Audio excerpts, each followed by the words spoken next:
అన్యాయం అయిపోయిందమ్మా, అన్యాయం అయిపోయింది. దాని ధ్యాస చదువు మీద తప్ప దేని మీద ఉండేది కాదమ్మా.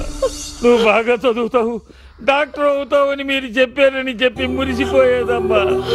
నా కడుపును పుట్టని ఏం పాపం చేసిందమ్మా, ఏం పాపం చేసింది? నాకు తెలిసి నేను లోకంలో ఎవరికి ఏ ద్రోహము చేయలేదు.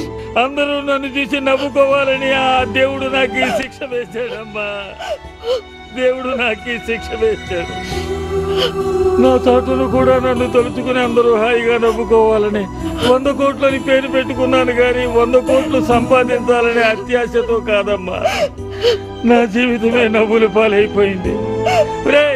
ఈ కోటిగాడి కూతుర్నేరా నలుగురు పాడు చేసి చంపేశారు అని అందరూ చెప్పుకుంటుంటే ఎలా బతకగలనమ్మా, ఎలా బతకగలను? ఆడపిల్లగా ఈ లోకంలో పుట్టనే కూడదు.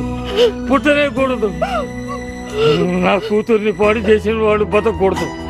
వాళ్ళని బతకనివ్వకూడదు.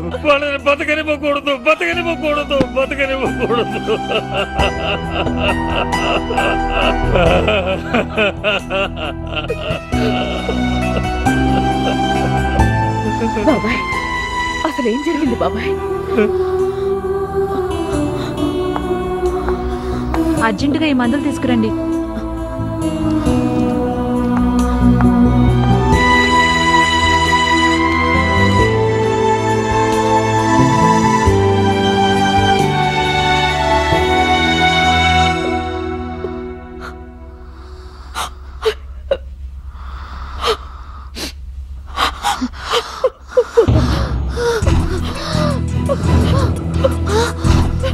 చెప్పు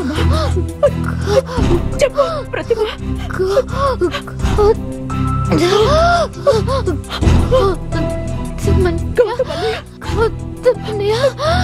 చెప్పమ్మా,